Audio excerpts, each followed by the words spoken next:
এত দীর্ঘ যা সঠিকভাবে লিপিবদ্ধ হলে কয়েকটি লাইব্রেরি ভরে যাবে মাজলুমের আর্তনাদে। বিগত 17 বছরের কথা বলছি। ওরা সন্ত্রাস দমনের নামে বিরোধী শক্তিকে করেছে রাজনৈতিকভাবে পঙ্গু।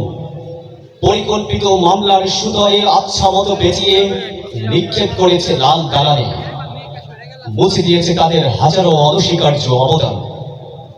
কোনো অন্যায় ছাড়াই প্রতিপক্ষকে সাদা পোশাকে তুলে নিয়ে আটকে রেখেছে জীবন্ত কবর আয়না ঘরে, যা সুস্পষ্ট মানবাধিকার লঙ্ঘন। 2024-এর 16ই জুলাইয়ের কথা বলছি। 18-র কোটা বিরোধী আন্দোলনের তুষের আগুন আবারও জ্বলে ওঠে 24-এ।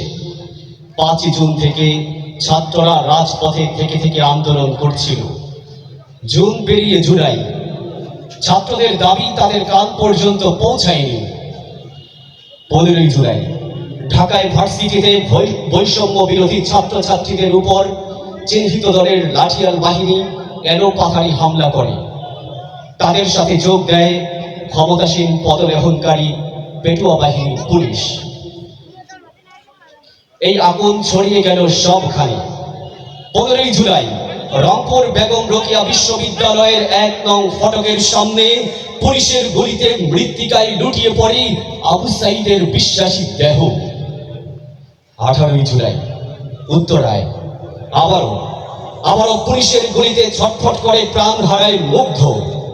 মৃত্যুর কোলে ঢলে পড়ার আগেও আন্দোলনকারী শিক্ষার্থীদের সহায়তা করতে চিৎকার করে বলতে থাকে, পানি লাগবে, পানি।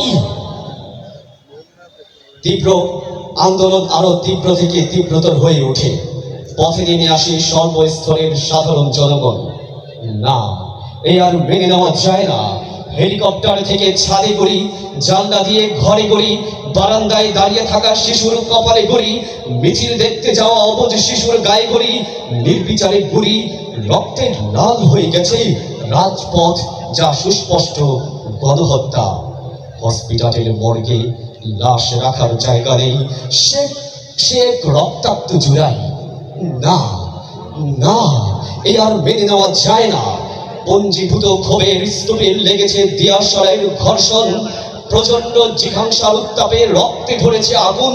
বঞ্চিত মানুষের সঞ্চিত ক্ষোভের উত্তাল বিক্ষোভে চারিদিকে উচ্চারিত হচ্ছে, স্বৈরাচারের পতন চাই। ছাত্র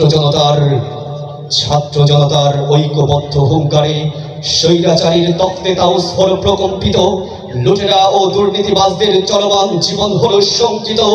প্রস্থানের ভাঙা নৌকা তটস্থ, গাদ্দার তাবেদাজরা আর ফেরারি আসামি।